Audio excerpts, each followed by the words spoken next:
مساء الخير ومرحبا بكم في سوريزا. هاد النهار ان شاء الله غادي نديرو كيك يومي صحي. كيجي رائع، كيجي زوين بزاف، المعتمد عندي انا وما كيطلعش في الراس وزوين للوليدات باش يفطروا به او لا يديروا به الكوتي.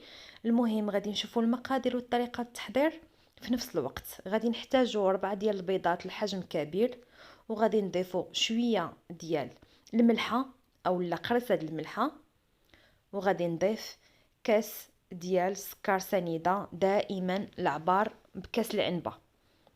غادي نقبض هاد المكونات هادو وغادي نطربهم مزيان بالطراب الكهربائي او لا بالطراب عادي، راه دغيا البيض كيطلع، خصوصا ملي كيكون بدرجه حراره المطبخ.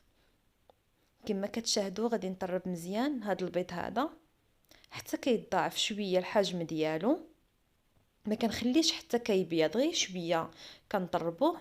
من بعد غادي نضيف 2 ديال الاكياس ديال الفانيلا، اللي عنده فانيلا سائله بامكانه يديرها، وغادي نضيف كاس ديال الزيت المائده، وغادي نطرب شي شويه.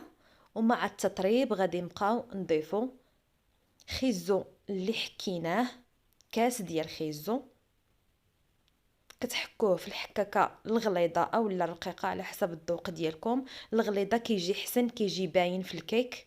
ومن بعد كنضيفوا كاس ديال اللوز مهرمش، وطبيعه الحال اللوز غادي تمسحوه وغادي تخليوه بالقشره ديالو، لان القشره ديالو هي اللي فيها البنه، وكطحنوه وكتخليوه شويه باين، يعني غير مهرمش، ماشي ما كتدعقوهش.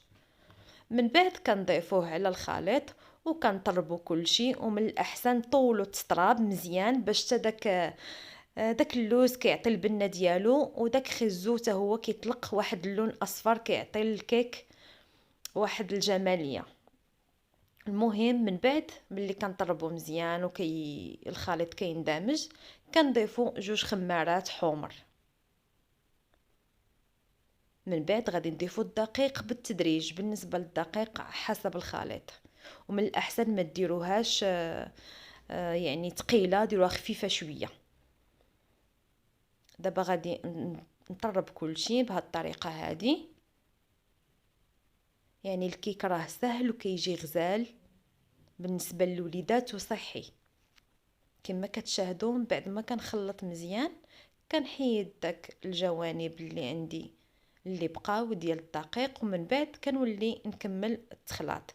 واللي بغى هاد الكيك هذا يعني تجيه صحيه 100% وما كيبغيش السكر، بامكانه يدير التمر، كاس ديال الحليب مع التمر، 200 غرام ديال التمر، ويغليه مزيان فوق البوطه، ومن بعد يطحنوا ويضيفوا الخليط.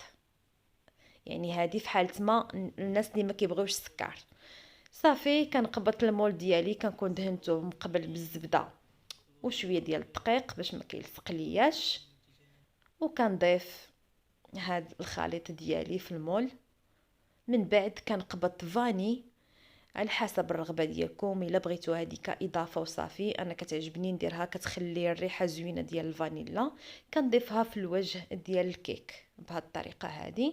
وفي هذا الاثناء كنشعلوا الفران من التحت وكنديروا الكيك ديالنا حتى كيطيب.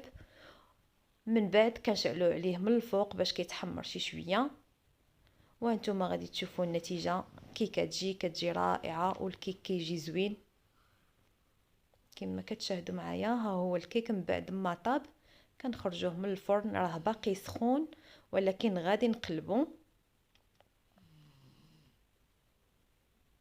كما كتشاهدوا. كتجي الكيكه على هذا الشكل هذا، كتجي طالعه كتجي زوينه، وخصوصا من الداخل ديالها كتجي فتيه رطبه.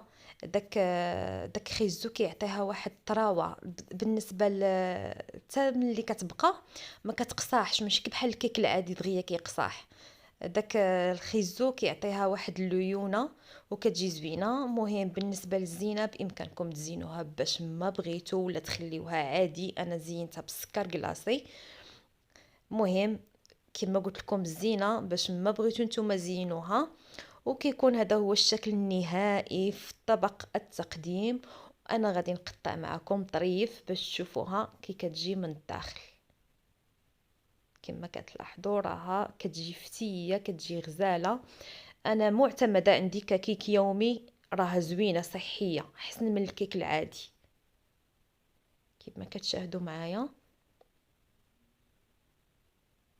هانتوما غادي تشوفوها من الداخل كي كتجي زوينه. كيجي داك خيزو فيها باين بهذا الشكل هذا. هو راه ما كيبانش راه خيزو اللي كتبان داك الصفوريه، ولكن المذاق كيجي خطير. كنتمنى تنال الاعجاب ديالكم هاد الوصفه هادي وتجربوها وتردوا عليا الخبر. وبالصحه والراحه الى الملتقى ان شاء الله في وصفات اخرى.